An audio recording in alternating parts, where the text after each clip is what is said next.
Sayyidina Ali itu masyhur, dia punya musuh besar namanya Muawiyah. Karena permusuhan ini tidak bisa dihindari.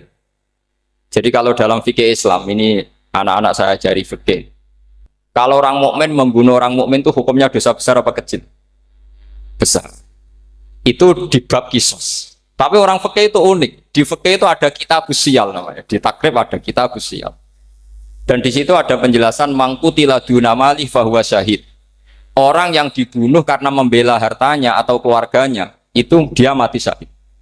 Kalau dia posisi membunuh, maka malingnya atau penjahatnya muhaddarun damu. Nggak punya hak nuntut kisos karena dia anggap nggak ada artinya darah. Nah sekarang begini, suatu saat ada garong ke rumah Anda, ingin membunuh Anda karena ingin mengambil harta Anda. Anda ingin ingat status mukminnya atau status garongnya. Terus kamu mau dibunuh diam aja. Saya tidak mau membunuh orang mukmin atau membunuh orang muslim. Nah, kesulitan yang dialami Sayyidina Ali seperti itu. Orang-orang Khawarij cara berpikir Ali ku geblek. Wong mukmin kok pengen mateni mukmin. Muawiyah ya geblek pisan. Wong mukmin kok pengen mateni orang. Padahal suasana sudah kacau. Ketika seorang penjahat mau membunuh yang punya rumah dan yang punya rumah ingin membunuh penjahat, itu namanya mukmin bentrok sama orang mukmin. Apa orang benar sahibul hak ingin mempertahankan haknya? Tidak sampai saya tanya. Itu sahibul hak, yaitu yang punya rumah ingin mempertahankan haknya. Meskipun dalam duel ini kadang terjadi pembunuhan. Nah di sini ini ya, ulama ahli sunnah menyebut masalah ijtihadiyah. Kelompoknya Sayyidina Ali mempertahankan nyawanya meskipun dengan cara membunuh pasukan Muawiyah. Pasukan Muawiyah juga mempertahankan nyawanya meskipun harus membunuh pasukan Ali. Zaman itu susahnya ijtihad. Tapi orang Khawarij cara berpikir enggak, ini biang keladi masalah itu Ali sama Muawiyah. Mereka malah rapat, ya sudah dua-duanya bunuh saja. Ya masyhur tuh, akhirnya Sayyidina Ali dibunuh oleh orang Khawarij. Makanya ini penting ya, pentingnya ngaji seperti ini. Jadi kamu harus dilatih berpikir nubuwah. Ya, dilatih berpikir apa? Nubuwah disebut al-ulama warasatul. Meskipun dengan cara yang ekstrim, tapi pikirannya saja, jangan perilakunya. Saya punya contoh sekian kasus, sekian tragedi. Misalnya begini. Saya itu dulu punya teman, dia soleh, bisa baca Fathul Mu'in. Dia itu janggal. Bilang sama saya, Gus, tidak biasanya Rasulullah itu agak-agak nyindir orang fakir. Ini kok ada hadis kadal fakru ayakuna kufrun, bahwa kefakiran itu mendekati apa? Kekufuran. Dia itu aneh sekali.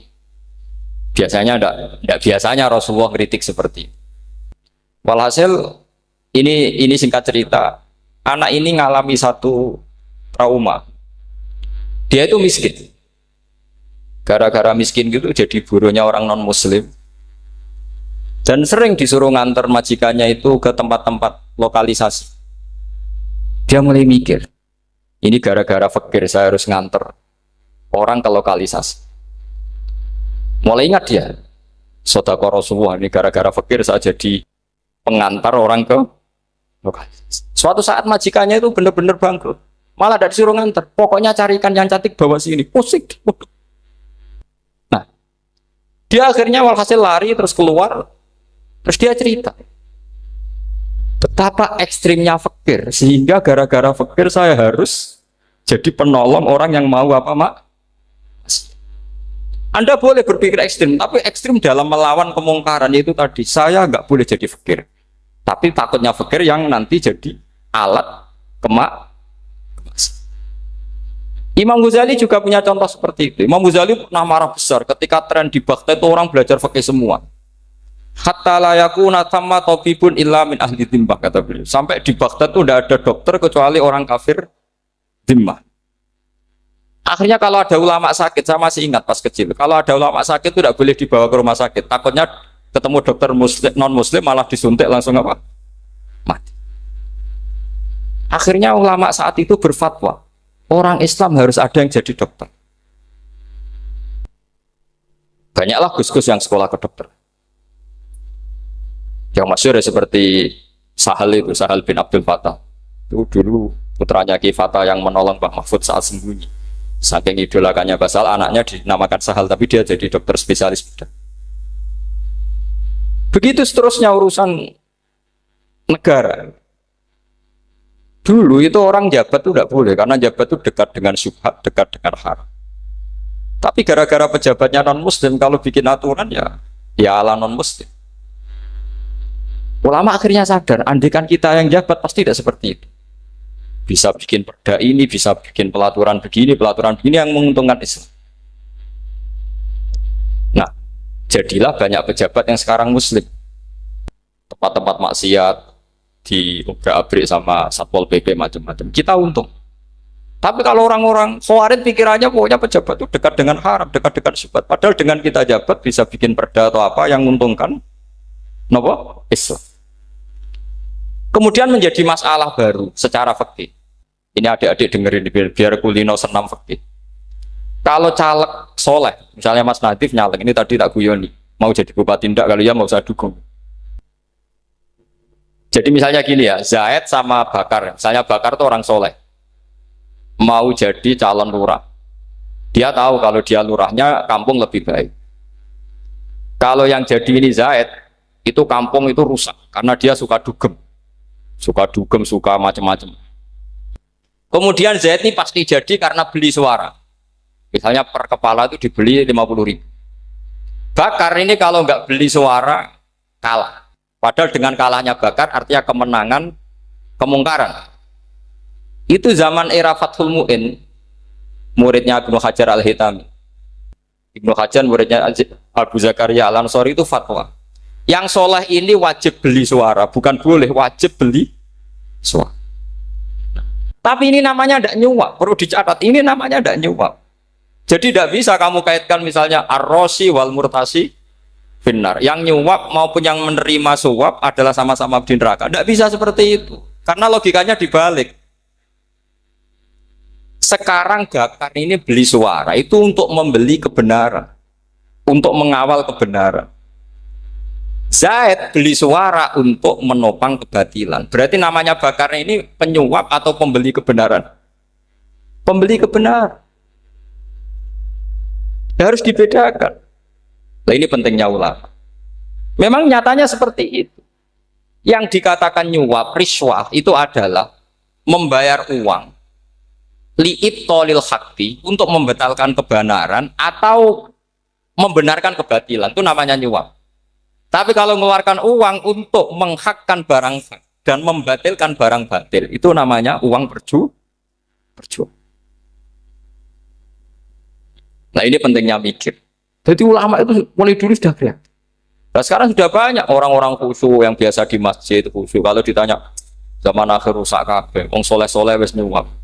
Kalau orang soleh ini tidak nyuap ya tidak jadi. Kalau nggak jadi mereka nggak ada yang jadi DPR, nggak ada partai Islam, habis malah Indonesia. Saya itu punya kenalan banyak pakar-pakar di Jakarta, itu cerita saya, Pak Bahar. Indonesia itu solusinya gampang. Kita ini punya Bali, punya Batam. Itu kalau Bali dimakaukan, Batam dikayakan Hollywood. Amerika kaya itu bukan karena hebat. Pornografi dijual. Tinju di Nevada itu dijual, di Las Vegas dijual. Apa saja dijual. Kok tidak kaya itu gimana? Sementara Indonesia mau aur-auran gitu sukan partai Islam. Sebenarnya Indonesia gampang, kalau ingin kaya Bali itu dikayakan Hollywood atau dikalahkan Makau jadi kota judi. Batam dijadikan kaya Las Vegas. Itu transaksinya pasti triliunan. Orang gamane wong udo dijual, judi dijual, orang tinju dijual. Tapi gara-gara ada partai Islam, nyari rumus solusi ekonomi itu yang tidak seperti itu. Akhirnya kangelan. Akhirnya rapat isu. Tapi barokah tetap barokah partai apa? Yang menangnya caleg-calegnya rata-rata ya beli. Kalau tidak beli habis. Saya bukan menghalalkan nyuap, enggak. Kalau nyuap tetap haram ila yaumil qiyamah.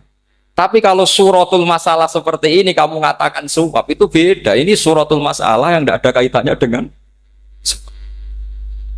asal lawannya batil, kecuali lawannya sama-sama hak. Dua calon di kampung itu soleh sama soleh. Ini yang soleh bayar nggak boleh karena siapapun yang jadi soleh, itu tidak boleh. Makanya kalau cari musuh yang dolim biar halal ya. Sekarang ya seperti itu. Kamu biasa heroik, biasa ngasih kiai kamu, ngasih hadiah kamu, biasa ngasih ibu kamu uang. Ternyata ibu kamu setelah kamu kasih uang, dikasihkan adik kamu atau kakak kamu yang nggak pernah kerja, terus kamu marah-marah, ini tidak adil. Saya yang memberi nggak dikasih, ini yang nggak kerja dikasih terus. Loh, kamu biasa jadi pahlawan kok turun kelas menjadi apa? Pasien. Kamu milih jadi pahlawan apa pasien? Pahlawan. Jadi sebetulnya faham-faham ekstremis ini dari kegoblokan. Dari kegoblokan berpikir nubuwah sehingga tidak punya rasa ibadah. Nah ini yang menjadi orang-orang ekstrim. Jadi korban pertama ekstremitas itu bukan sahabat tapi Rasulullah Shallallahu Alaihi Wasallam, yaitu Nabi dibilangin oleh mereka, "I'dil ya Muhammad, kamu kalau bagi harus adil." Pikiran mereka kalau adil sama rata sama. Jadi kalau pakai pikiran itu, saya minum di sini itu haram. Mau ndak ikut bikin kok minum. Enak tamu, toko-toko mangan, sing masak kangelan nuru. Itu jadi edan bareng. Itu sama seperti kasusnya Bahram Al-Majusi. Dia itu seorang raja kaya, punya anak cantik. Dipikir-pikir, anakku ayu dirabi nang liya rugi, sing gedhekno aku sing rumah aku dirabi wong liya. Maka dia berpikir mau dinikahi sendiri. Karena tadi melihat Mas Nadif ya orang Kenya tadi, apa Nigeria. Malah gak layak itu maksudnya orang. Ini Mas Nadif ini termasuk harus mendukung gerakan tidak ekstrim. Nyawanya masih itu karena barokahnya beliau agak-agak gitu. Tapi nggak sampai liberal ya, agak-agak pokoknya itu. Karena ketika ada gerakan ekstrim di Mesir, itu termasuk dia DPO. Ternyata setelah ada intelijen, beliau pas buka itu nggak makan dulu tapi rokok dulu. Wah, ini mesti orang sekuler, tidak ekstrim. Akhirnya nyawanya sampai sekarang itu barokahnya rokok pas iftar itu pas. Nah, tanya ini masih hidup, iya Mas? Ya pernah sepuh sama saya. Jadi pikiran-pikirannya Bahram itu seperti itu. Walhasil akhirnya Bahram itu menikahi anaknya sendiri. Masyhur itu dalam cerita. Jadi ceritanya itu ada seorang wali tidur di Masjid Haram sama Rasulullah, ditemuin gitu. Terus kata Rasulullah, salam saya untuk Bahram Al-Majusi. Ternyata dicari-cari nggak ada Bahram lain kecuali Bahram yang berdua, bahkan anaknya sendiri mau dinikahi. Ya cara berpikir karena seperti itu. Kalau kita berbuat banyak harus dapat. Itu bahaya. Bahaya sekali karena kalau dalam teori beragama itu al-yadul ulya khairum minal yadis sufla. Kalau biasa ngasih ya ngasih saja, itu heroik. Itu bagus. Jangan biasa ngasih sekarang bermental apa? Pas. Makanya saya itu kalau ngajar di pondok yang dulu pernah saya belajar di situ atau yang pernah sepuh itu, dikasih itu bingung. Karena saya ya masih waras itu. Jadi kalau dikasih itu bingung. Tapi banyak juga guru-guru yang dulu ngaji lama setelah ngajar di pondok alma maternya nuntut. Itu saya tidak tahu itu. Itu sudah ada agak-agak kayak itu tadi. Walhasil si Bahram tadi itu, ini cerita harus saya teruskan karena nggak boleh diputus. Dapat salam dari Rasulullah. Ternyata di balik nakalnya dia itu pas mau bulan pertama, malam pertama itu ada seorang janda sepuh ke situ. Ganggu dia tentu ya. Ketika dikejar pulang lagi sampai 3 kali. Dia tanya, kenapa Bu kamu begitu? Katanya, saya ini anak-anak saya kelaparan. Kalau saya pulang anak-anak saya nangis minta makan. Saya ingin minta Anda. Tapi setelah saya ingat Anda ini majusi, saya mukmin, saya mukminah, saya pulang. Ya sudah Bu, kamu di rumah saja. Nanti saya kirimi makan. Dikirimi sendiri, padahal dia seorang raja, orang kaya. Barokahnya itu dia dikasih tobat sama Allah. Dan paginya ketemu tamu yang mengirimkan salam dari Rasulullah SAW. Akhirnya Bahram ini menjadi muslim.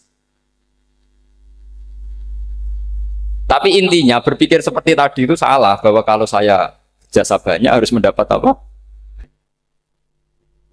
Ini cara berpikir orang-orang Khawarij. Iya, saya pernah ditanya seorang dosen. Gus, saya ini kalau baca sejarah perang Badar atau perang Uhud, yang saya tidak nerima itu satu. Kenapa setiap ghanimah harta orang kafir dan istrinya orang kafir kok disita orang Islam, dan yang perempuan jadi amat, kemudian juga digauli orang Islam, yang hartanya orang kafir juga jadi asetnya orang Islam, kok kayak garong. Dia tanya seperti itu sama saya. Terus saya jawab, kalau sampean ada garong dan kemudian bawa senpi, senjata api, kemudian garong Anda, penjahat Anda lumpuhkan, ya senpi itu harus Anda kembalikan. Monggo penjahat ini kagungan jenengan beto wangsul. Karena ada milik Anda, harus dikembalikan.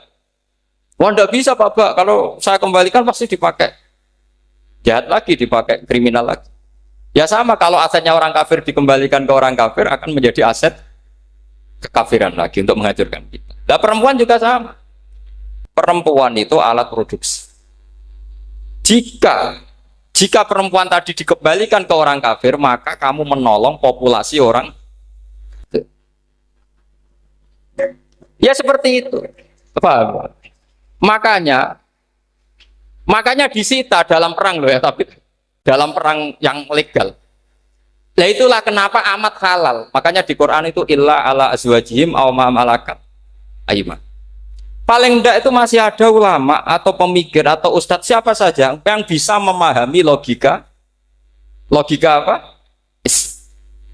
Nanti kalau ulama ini sudah meninggal, orang akan mencibir Islam dengan cara mengatakan Islam itu jahat, yaitu menyita hartanya orang kafir dan istrinya orang kafir setiap kali terjadi perang. Karena pemikiran ini pasti sama-sama kutubnya, sama-sama ekstrim.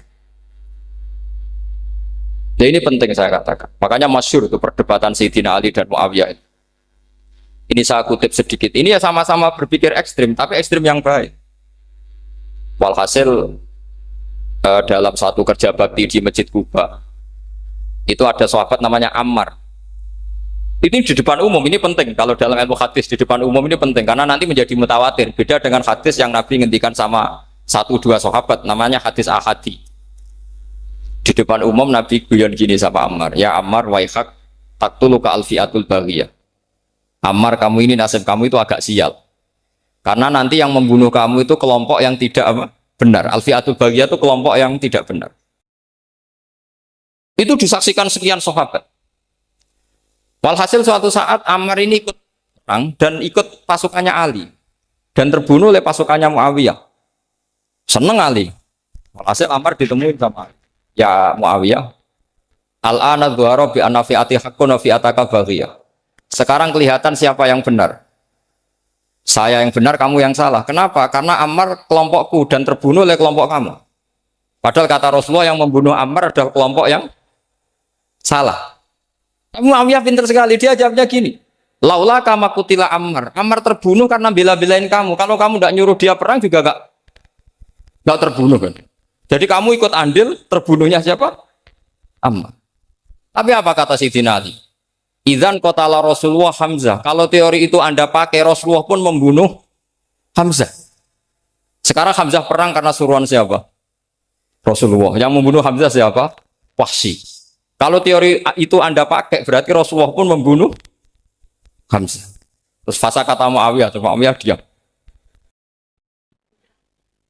Jadi fikih pun tuh diputuskan lewat pikiran ekstrim. Tapi bukan ekstrim yang merugikan orang lain. Ya, kalau merugikan orang lain namanya sudah la dororo wa la diror, dia menyalahi aturan ini. Makanya saya pernah ngaji di sini dulu ketika tahun kemarin. Fikih-fikih Islam itu punya rumus, itu ya gara-gara pikiran ekstrim sebetulnya. Saya pernah nyontohkan adalah orang tuh kalau sholat jenazah itu mayitnya di depan. Itu ulama fikih tidak ada yang punya alasan. Mau hanya bilang gini, hakadha wajadna salafan wa khulafan. Mulai dulu kalau nyolati mayit ya jenazahnya di depan. Ya hanya gitu saja, tidak punya alasan. Makanya ulama lain mengatakan tidak apa-apa jenazah di belakang, yang sholat di depan. Kenapa? Fa innaha laysat bimanzilatil imam. Memangnya jenazah imam harus di depan. Itu ya tidak ada yang bisa bantah. Bagaimana mungkin harus di depan? Oh, enggak, imam kok harus. Yang harus di depan itu imam. Jenazah itu imam apa enggak? Enggak. Terus alasan kedua, sholat ghaib. Kalau ada orang mati di Surabaya, Mas Nadib di sini, sholat ghaib boleh enggak? Boleh. Jenazahnya di depan apa belakang? Di belakang kan? Berarti harus nggak jenazah di depan? Ya dia mau ngake yang jelas kalau itu. Lah ini contoh-contoh kecil. Nah orang Khawarij itu orang yang paling tidak mau menerima otak adik seperti itu. Akhirnya jadi goblok bareng tadi. Ya makanya Rasulullah pun jadi korbannya Khawarij. Muhammad kamu harus adil. Karena pikiran mereka adil itu yang memberi banyak ya dapat banyak. Kalau pikiran nubuah tidak seperti itu. Kalau yang biasa memberi, biasa heroik, biasa baik ya biar tetap biasa memberi. Jangan dilatih jadi apa? Fasih. Ini mungkin adik-adik juga agak keberatan, tapi harus dilatih. Makanya saya itu jadi kiai itu ya mulai kecil anaknya kiai butuh kiai. Saya itu ya mulang tuh senang. Saya tidak pernah terlintas dikasih santri atau dihormati ya enggak. Mungkin sampai mati agak terlintas. Ya pikiran saya sederhana. Biasa mulang pahlawan malah sekarang pasien itu malah kayak cemen, kayak turun kelas itu. Jadi saya terus ya enggak kepikiran sama sekali. Loh kalau saya minta sama Allah karena itu atasan saya. Makanya ada ulama yang ekstrem gini, ini kisah nyata. Ada ulama alim datang ke seorang raja. Rajanya ini soleh padahal. Ternyata pas raja itu berdoa, ya Allah saya kasih ini, kasih ini. Padahal ulama tadi itu mau mengajukan proposal. Mau minta apa gitu. Terus dia pulang ketika ditanya, Pak Kiai kenapa pulang? Ternyata raja itu minta zat yang sama yang saya mintai. Kalau raja saja masih minta, ngapain saya minta raja? Saya akan minta zat yang dimintai raja. Terus pulang dia. Wah, itu ya pikiran ekstrim, tapi bagus ekstrimnya. Saya akan minta zat yang dimintai raja. Kalau sampean kan enggak, uteke saya les, sholat dinteni, tetap jalo. Oh, orang mikir seperti itu. Memang salah didik, salah itu tadi. Nah, ini harus dilatih. Masyhur itu ketika Nabi pas Fathu Makkah itu, orang-orang Ansor ngomentari Nabi gini, ketika Nabi sangat happy di Mekah, sangat enjoy di Mekah, kata orang-orang Ansor, Amar rojul adroka durok fatun fi ahli wa ulfatun fi asyiroti. Namanya orang pasti happy kalau di kampung halaman. Jangan-jangan Rasulullah itu nanti hidup di Mekah lagi, karena Mekah sudah dikuasai orang Islam. Beliau pasti kangen sama keluarga, sama Mekah. Tapi ya sama, ketika Rasulullah mulai ngasih itu, orang-orang Quraisy dikasih banyak, orang Ansor juga pikirannya seperti itu. Baru orang Ansor dilatih pikiran nubuwah, yaitu tadi. Mereka itu dapat kambing, dapat sapi, terus pulang. Kamu mendapat saya, milih mana? Milih Rasulullah Shallallahu Alaihi Wasallam. Sekarang kamu saya balik. Kamu punya kiai, kamu bisa memberi hadiah, memberi beliau. Suatu saat kiai Anda ini kaya raya, terus sering ngasih orang-orang yang nggak pernah berjasa. Kamu nggak pernah dikasih. Itu kalau pakai pikiran Khawarij, kiai ini salah karena ngasih orang yang tidak berjasa. Tapi kalau kamu pakai pikiran nubuah, enggak. Alhamdulillah saya tetap istiqomah memberi kiai itu. Dan alhamdulillah nggak dibales. Semoga balasannya di akhir. Ya sudah seperti itu. Kalau pakai pikiran gengsi tadi seperti itu. Masa biasa memberi sekarang posisi diberi, saya rak turun kelas. Jadi sebetulnya pikiran ekstrim itu boleh, tapi untuk yang seperti ini bukan ekstrim yang tadi. Makanya ini disebut al-hujjat. Al-hujjat itu satu logika yang bisa mematahkan asumsi awal. Ini saya harap santri-santri matolek putra maupun putri berpikir seperti ini. Sehingga sama. Jadi misalnya sekarang dibalik. Kalau ada orang NTT yang masih non-muslim, itu orang kafir yang harus dibunuh atau orang kafir yang harus didakwai.